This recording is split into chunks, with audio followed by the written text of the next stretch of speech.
Tras la captura de Castillo y la declaración de vacancia de la presidencia por parte del Congreso, ¿qué es lo que tenían que hacer? ¿No? Bueno, luego del golpe de Estado, que hemos dicho que no fue un intento de golpe ni que fue un fallido golpe, sino que fue un golpe en todo el sentido de la palabra, fue un golpe de Estado y es un delito, este delincuente fue a la cárcel, ¿no? Y por supuesto, antes de que vaya a la cárcel y que intente fugarse, el Congreso de la República declaró la vacancia de la presidencia. Al no haber nadie en la presidencia de la República, la Constitución establece que esta tiene que ser asumida por el vicepresidente. Este es un tema interesante que hay que comentarlo, ¿no? Porque están diciendo barbaridad y media en las calles y en los medios de comunicación.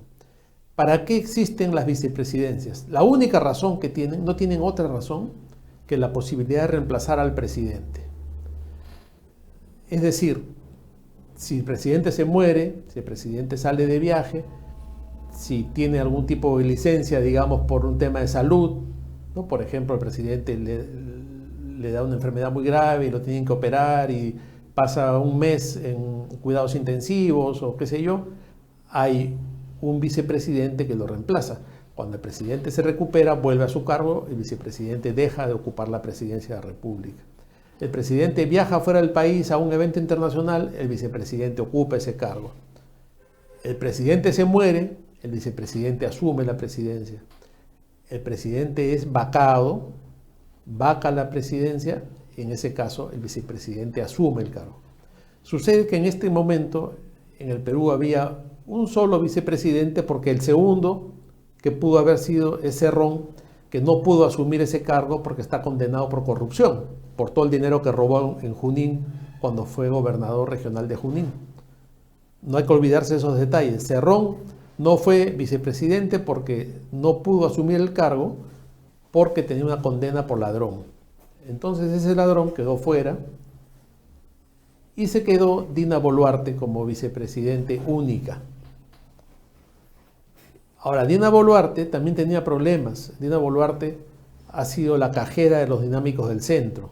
Es la que manejaba todo el dinero de la corrupción de los dinámicos del centro a través de una cuenta bancaria a su nombre, la que pagó una caución para sacar de la cárcel a Cerrón, y también está investigada por la compra de un inmueble en Surquillo. Tiene sus problemas Dina Boluarte. Además de eso, en un momento prácticamente ha podido perder su condición de vicepresidente de la República por el asunto de que siendo ministro de Estado no puede una persona representar o trabajar o estar en alguna otra institución privada. Ella estuvo en el Club Apurímac, pero el Congreso le perdonó la vida porque tenían mayoría sus correligionarios en la Subcomisión de Acusaciones Constitucionales. Entonces, con todas estas carambolas, esta señora llegó finalmente su hora, y lo importante es que, aunque no nos guste, constitucionalmente le corresponde asumir la presidencia en ausencia de un presidente, porque para eso está. No tienen otro objeto los vicepresidentes, no tienen otra función, ni siquiera tienen una oficina, ni un sueldo, ni nada. Eso tienen que saberlo, eso tiene que estar claro. Los vicepresidentes no tienen oficina, no tienen secretaria, no tienen sueldo, no tienen nada. No tienen funciones específicas más que reemplazar al presidente. Para eso están. Y entonces, en este caso le tocó reemplazar. Si la señora Boluarte fuese vacada de la presidencia, se muriese, se enfermase gravemente o renunciara a la presidencia, la tiene que reemplazar el presidente del Congreso de la República. Y es una sucesión constitucional. Por supuesto, la mente obtusa, estúpida, limitada de todos los rojos, dicen golpe de Estado, golpe, pero no tienen otra palabra, ¿no? No es un golpe. Por ejemplo, cuando cayó Vizcarra, no había más vicepresidente porque él ya era el vicepresidente que había reemplazado a Kuczynski. Tuvo que asumir la presidencia legítimamente y constitucionalmente Merino. Es como en este caso, que no hay más vicepresidentes. Si dejara de ser presidente de la República Dina Boluarte, tendría que ser el presidente del Congreso, José Williams. Entonces no va a faltar ahí el desubicado o interesado en tergiversar las cosas que diga, no, Williams es un usurpador, no hay golpe posible. Es lo que corresponde, esa es la sucesión.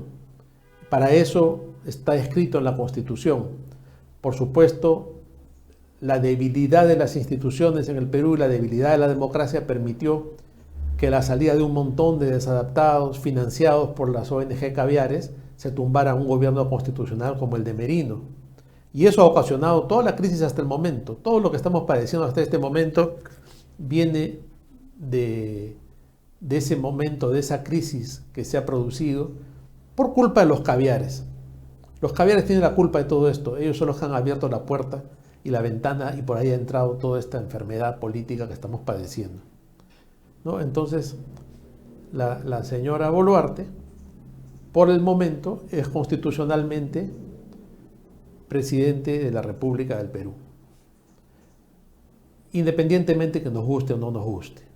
Bueno, ahí tenemos las imágenes del día que asumió el cargo, se puso la banda presidencial, hizo un discurso que, bueno, por lo menos lee mejor que el presidiario Castillo, ¿no? Entonces ya hay una ventaja, ya estamos un poquito mejor, la señora sabe leer, ¿no? Y pronuncia bien y no balbucea como Castillo. Entonces ya hemos mejorado un poquito, ¿no? Y entonces dice un discurso lleno de buenos deseos, ¿no? Y haciendo un llamado a la unidad, etc. Pero no le ha servido de mucho porque sus propios ex compañeros de viaje, los rojos más radicales, la llaman usurpadora, traidora, etc. Es que no entienden, no es traición, a ella le corresponde. Eso es lo que estoy tratando de explicar desde que hemos empezado esta parte del programa. Le corresponde constitucionalmente. A mí no me gusta, ya he dado mis razones. Es otra izquierdista y la izquierda siempre actúa mal. Por definición, la izquierda es mala. Entonces, sin embargo, hay que reconocer que es lo que hay y es a quien le toca ocupar la presidencia. Entonces, por supuesto, le tocó armar su gabinete, ¿no? Y arma un gabinete mediocre, pero mejor que los que armaba Castillo. Lo mismo, ¿no? Entonces, no podemos pedirle más. Por lo menos hay algunos son técnicos en su tema, ¿no? El primer ministro es un sonzón, ¿no? Un tipo sin peso, sin personalidad, hay que verlo. Es esos personajes que llegan de casualidad a ocupar cargos, es sorprendente, ¿no? Pero hay que escucharlo cómo habla y no tiene nada que decir. Y el resto del gabinete es bastante mediocre, la verdad, ¿no? Hay que escucharlos en las entrevistas, pero por lo menos son mejores que todos los que tenía Castillo, entonces ya también es una ventaja. Pero esto acabó con una gran crisis, porque una vez nombró el gabinete y estableció el nuevo gobierno, la extrema izquierda, que no le perdona a Dina Boluarte haber asumido el poder, salió a las calles a hacer desorden, a armar escándalo, a romper las cosas.